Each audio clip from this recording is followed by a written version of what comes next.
Howrah station থেকে উদ্ধার হলো লক্ষাধিক টাকা মূল্যের সোনা, রূপো, নগদ টাকা। স্টেশনের আরপিএফ আধিকারিকদের তৎপরতায় উদ্ধার হলো। সূত্রের খবর, 770 গ্রাম ওজনের নগদ গহনা, রূপোর বিভিন্ন সামগ্রী, নগদ 40,000 টাকা উদ্ধার হয় স্টেশন থেকে। বাজেয়াপ্ত সামগ্রী ও নগদ অর্থ আয়কর বিভাগের আধিকারিকদের হাতে তুলে দেওয়া হয় পরবর্তী আইনি পদক্ষেপ নেওয়ার জন্য। গোপন সূত্রে পাওয়া খবর অনুযায়ী আরপিএফ আধিকারিকদের একটি দল 13023 হাওড়া গয়া এক্সপ্রেস হাওড়া স্টেশনের 10 নম্বর প্ল্যাটফর্মে প্রবেশ করলে তারা ট্রেনের তল্লাশি শুরু করে। এই তল্লাশিতেই হরিশ কুমার বর্মা, বয়স 46, যার বাড়ি বিহারের ভাগলপুর এলাকাতে, তাকে সন্দেহজনকভাবে এই ট্রেনের A1 কামরায় 25 নম্বর সিটে বসে থাকতে দেখা যায়।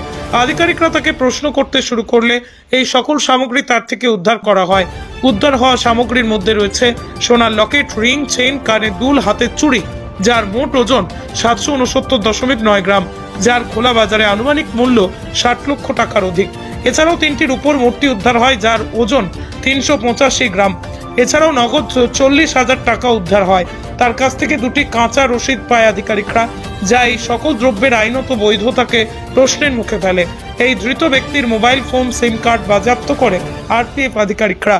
তাকে বারংবার বিভিন্ন প্রশ্ন করা হলেও এই কাঁচা রসিদ ছাড়া আর কোনো প্রামাণ্য তথ্য ধৃত মনোজ বর্মা দিতে ব্যর্থ হয় বলেই আরপিএফ সূত্রে খবর। এরপরই ধৃত উদ্ধার হওয়া সামগ্রী আয়কর বিভাগের হাতে প্রত্যাবর্তন করে ওই ব্যক্তির বিরুদ্ধে আইনানুগ ব্যবস্থা গ্রহণ করা হবে বলেই জানানো হয়েছে।